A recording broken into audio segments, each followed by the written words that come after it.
Selamat siang pemirsa, saya Ari Mustika kembali hadir menemani Anda dalam Sumut hari ini siang. Siang ini kami telah merangkum sejumlah informasi terkini di antaranya. Pemkab Simalungun lakukan pembersihan keramba jaring apung dukung wisata Danau Toba. Polres Labuan Batu tangkap 8 pelaku sindikat pencurian baterai tower. Tawuran antar remaja kembali pecah di Kota Medan.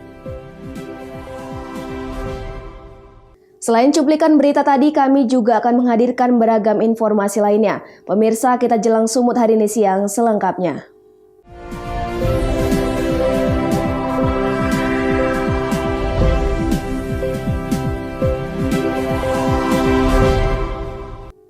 Kita ke informasi pertama, pemirsa. Dukung destinasi pariwisata Danau Toba super prioritas, Pemkab Simalungun bersama Kapolda, Pangdam, dan Pemprov Sumut melakukan penataan keramba jaring apung.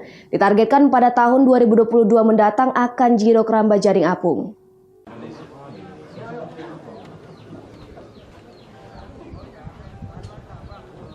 Pemerintah Kabupaten Simalungun bersama Kapolda Sumatera Utara, Pangdam 1 Bukit Barisan, Wakajatisu, dan Pemprov Su melakukan pembersihan keramba jaring apung di Huta Suwalan Nagori Sibaganding, Kecamatan Girsang, Sipangan Bolon, Kabupaten Simalungun, Sumatera Utara.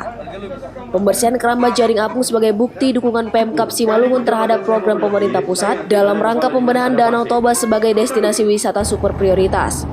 Untuk tahap pertama sebanyak 171 keramba jaring apung dibersihkan. Secara khusus dari 979 keramba jaring apung akan dikurangi hingga 20%. Pada bulan Juni mendatang sudah harus berkurang sampai 40% dan ditargetkan pada tahun 2022 mendatang akan zero keramba jaring apung. Kegiatan pembersihan keramba jaring apung ini masyarakat pemilik keramba mendapatkan kompensasi dari Pemkab Simalungun. Para pemilik akan diberikan kompensasi 5 juta rupiah per unit keramba. Hari ini kita berterima kasih, kita didukung penuh, baik dari Gubernur, Pak Kapolda, Pak Pangdam, mendukung penuh dalam kegiatan khususnya dalam rangka menjerokan keramba yang ada di kawasan Danau Toba, khususnya di Kabupaten Simalungun. Hari ini kita mencoba menggeser 20% bertahap. Kenapa? Karena kita mengetahui masih ada ikan, jangan mereka langsung tiba-tiba kita habisin mata pencarian dia. 20% itu hari ini kita lakukan sampai 4 hari ini. Dan kita lakukan ganti rugi, bukan ganti rugi ikannya, tapi ganti rugi adalah kerambanya. Karena dia bilang dia ngutang, beli besi, beli jaring, beli drumnya. Ini kita bayar, 6 kali 6 itu kita bayar adalah 5 juta. Dan ini langsung diterima oleh masyarakatnya bahwa kebijakan yang kita ambil ini tidak melanggar hukum. Karena ini adalah merupakan wisata, ini kan kita tahu ini destinasi yang sudah diluncurkan begitu besar anggaran oleh Presiden kita yang punya perhatian khusus untuk Danau Toba ini.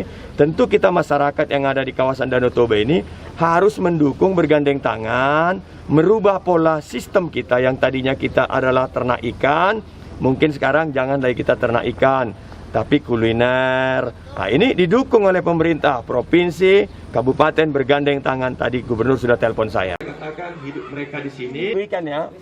Jadi Kapolda Sumatera Utara yang turut serta memantau pembersihan keramba ini mengatakan mengapresiasi Pemkab Simalungun dalam mendukung destinasi pariwisata super prioritas. 10 juta karena Bapak memiliki 2 plong di keramba.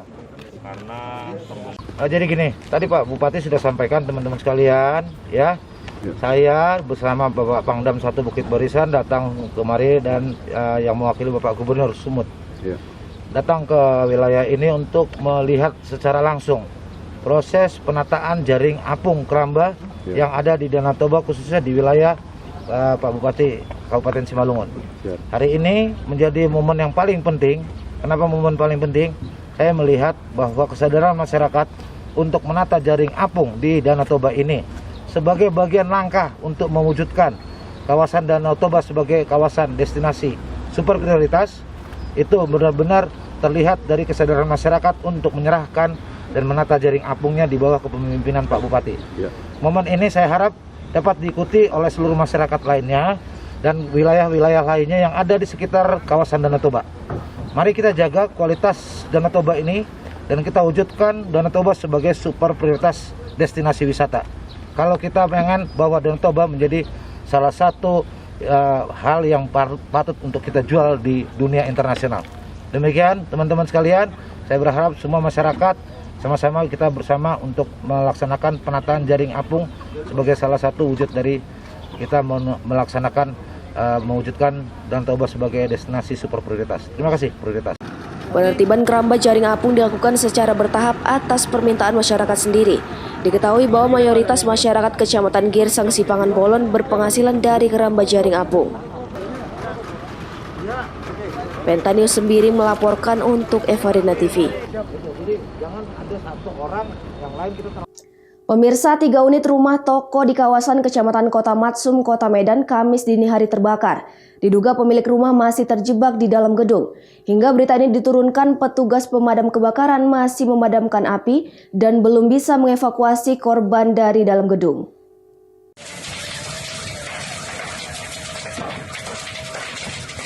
Beginilah video amatir yang direkam oleh warga saat terjadinya kebakaran yang menghanguskan 3 unit rumah toko. Terlihat api dengan cepat membakar seluruh bangunan gedung berlantai 3 di Jalan Rahmat Syah, Kecamatan Kota Matsum, Kota Medan. Rumah toko yang diketahui milik Ayung dijadikan tempat penyimpanan spare part kendaraan bermotor. Banyaknya bahan yang mudah terbakar membuat petugas pemadam kebakaran kesulitan memadamkan api. Diketahui ada 10 orang penghuni rumah, 9 diantaranya berhasil menyelamatkan diri. 1 orang lainnya diduga masih terjebak di dalam gedung. Kejadiannya tadi tiba-tiba yang besar dari sini bang. Di bangunan yang keberapa? Satu dua nih bang, dua. Ini berapa ruko yang terbakar? 5 kurang lebih bang. 5 ya? 5 ruko bang. Apa ini bang? Di ruko ini apa ini? Bangunan mana apa nih bang? Apa? Inilah ini bang, kurang tahu bang. Distributor seperempat gitu bang. Apanya pun saya sudah jadi gudang. Hah? Gudang. Ada yang terjebak di dalam? Hah? Ada yang terjebak di dalam? Ada lah. Ada kata mamanya katanya bang, mamanya. Ibu Ada ledakan ada? Ada lah, ada bang, mobil. Mobil, sepeda motor. Banyak yang kebakar ya? Banyak. Mahendri Atmaja Kasubag Damkar PD 1 Medan menjelaskan petugas sedang melakukan pemadaman di area lantai 2. Sementara tim pemadam lainnya mencari 1 orang diduga terjebak dan hingga dini hari belum bisa dievakuasi karena masih maraknya api di dalam gedung. Menerobos ke lantai 2 sudah diterobos oleh anggota. Jadi anggota sudah masuk ke lantai 2. Jadi kita coba untuk menseser api yang belum tersiram. Berapa bangunan yang terbakar nih bang? Ini ada besar ruko ini aja bang yang kita lihat. Terbakar. Ada korban jiwa bang? Menurut dari yang punya katanya masih ada orang tuanya di atas. Jadi kita coba seser, ada apa enggaknya kita belum tahu dari anggota. Sementara itu 11 unit mobil dinas pemadam kebakaran Kota Medan masih berjibaku untuk memadamkan api. Belum dapat dipastikan penyebab kebakaran dan masih akan dilakukan penyelidikan petugas kepolisian. Daniel Pukwali melaporkan untuk Evarina TV. Informasi selanjutnya, pemirsa, 4 kali beraksi mencuri sepeda motor milik jamaah Masjid Muslim Jalan Ikhlas Kelurahan Binjai, Kecamatan Medan, Denai, Sumatera Utara. 3 anggota komplotan spesialis curanmor akhirnya ditangkap polisi. Inilah detik-detik saat ketiga anggota komplotan spesialis pencuri sepeda motor membawa kabur motor milik salah seorang jamaah subuh yang terparkir di halaman masjid. Aksi pencurian ini terjadi pada Rabu subuh. Dalam rekaman tersebut, 2 pelaku dengan mengendap-endap masuk ke halaman masjid dan mendekati 2 sepeda motor yang terparkir. Sementara seorang tersangka lainnya tetap menunggu di luar memantau situasi. Salah satu pelaku berhasil membawa kabur sepeda motor yang terparkir dengan cara merusak induk kunci dengan menggunakan kunci letter T. Awalnya kedua pelaku ingin membawa kabur 2 sepeda motor milik jamaah yang terparkir. Namun saat beraksi merusak kunci kontak, alarm salah satu sepeda motor berbunyi hingga membuat keduanya kabur. Berbekal rekaman CCTV, Polsek Medan Area akhirnya berhasil meringkus ketiga tersangka, masing-masing inisial HG, MR, dan MG. Ketiganya ditangkap di lokasi berbeda di Jalan Bromo, Medan, Sumatera Utara pada Senin malam. Saat ditangkap, petugas tidak menemukan barang bukti sepeda motor yang mereka curi. Diduga para pelaku telah menjual sepeda motor ke penadah. Kapolsek Medan Area Kompol Faidir Chan dalam keterangannya mengatakan, komplotan ini sudah 4 kali melakukan aksi pencurian sepeda motor milik jamaah masjid. Ya, masyarakat melaksanakan sholat subuh di Jalan Bromo Masjid Muslimin, yang mana 3 pelaku memasuki masjid tersebut, yang mana beliau rencana hanya mau mengambil sepeda motor, ada 2 parkir di sana. Jadi 1 berhasil diboyong, 1 lagi tidak berhasil karena ada alarmnya. Jadi pada saat alarm berbunyi, para pelaku melarikan diri. Wahyu Pratama melaporkan untuk Everina TV. Polres Labuan Batu tangkap 8 pelaku sindikat pencurian baterai tower. Beritanya akan hadir sesaat lagi.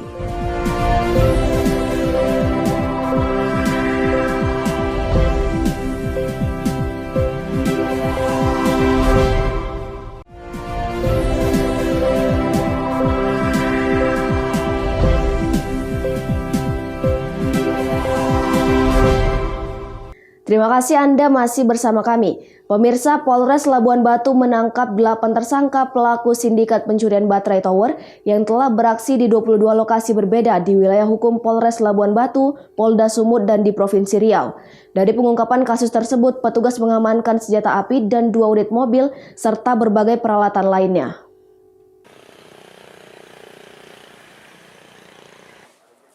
Kedelapan tersangka masing-masing AM 43 tahun warga Rokan Hilir Riau, AH 35 tahun warga Sipis Pisergei, DA 32 tahun warga Kampung Baru, HR 30 tahun warga Sibargot, SR 44 tahun warga Janji, SU 38 tahun warga Aepaing, JI 24 tahun dan RF 23 tahun warga Pematang Selang Labuan Batu.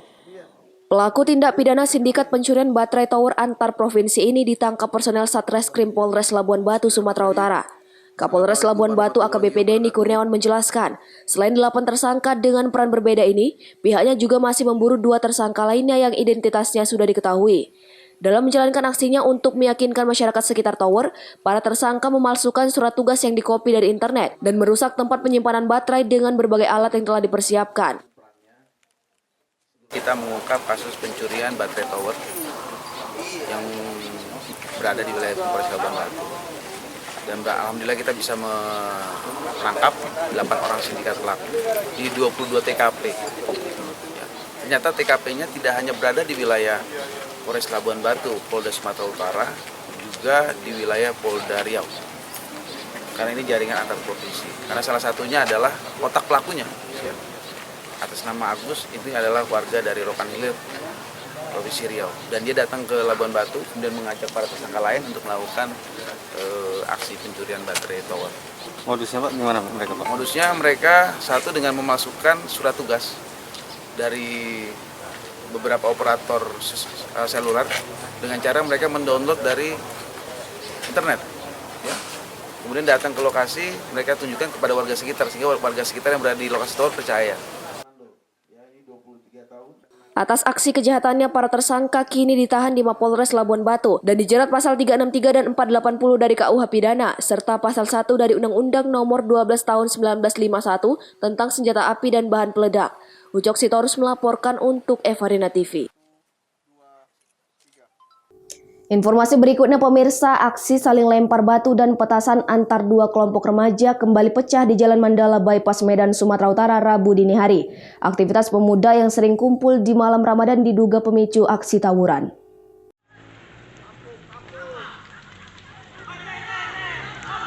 Dua kelompok remaja yang terlibat bentrok merupakan warga Jalan Pukat Banting 4 dengan warga Jalan Bersama Medan.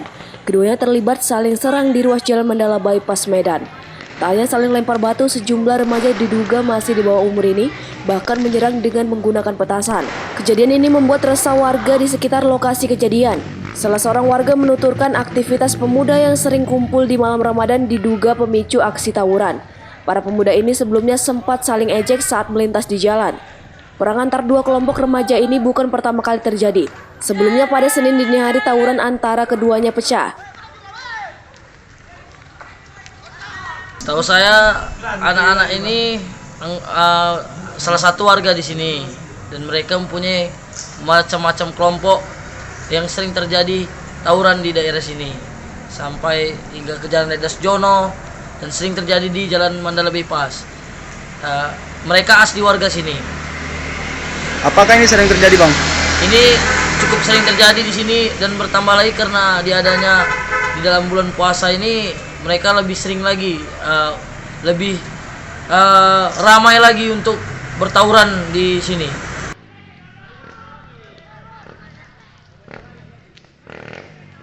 Petugas kepolisian yang tiba di lokasi langsung membubarkan dua kubu warga yang terlibat dalam tawuran. Sementara itu petugas terus berjaga guna mencegah tawuran meluas. Akibat peristiwa ini warga takut melintas di lokasi tersebut. Wahyu Pratama melaporkan untuk Evarina TV.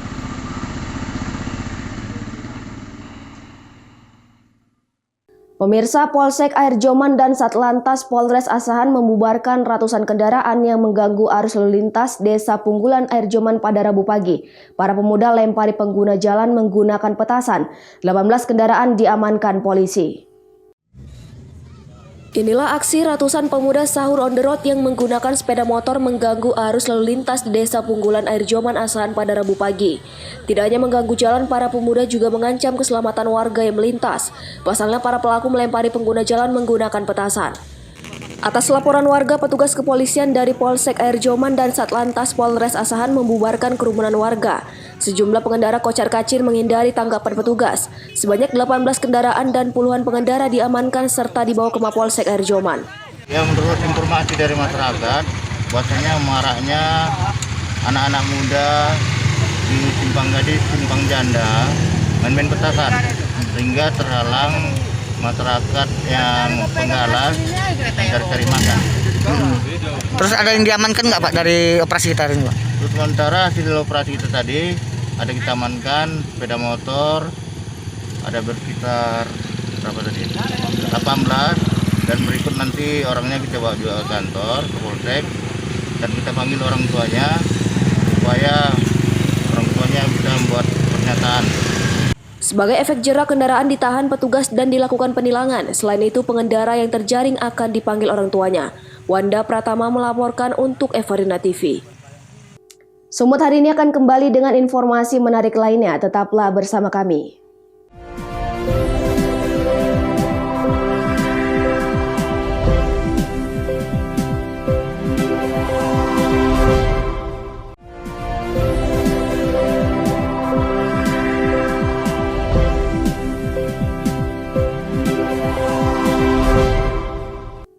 Terima kasih Anda masih bersama kami. Pemirsa, memasuki bulan puasa, 2 jalur jalan penyumbang kemacetan lalu lintas di Kota Padang Sidempuan dan Tapanuli Selatan belum mendapat perhatian serius dari pemerintah.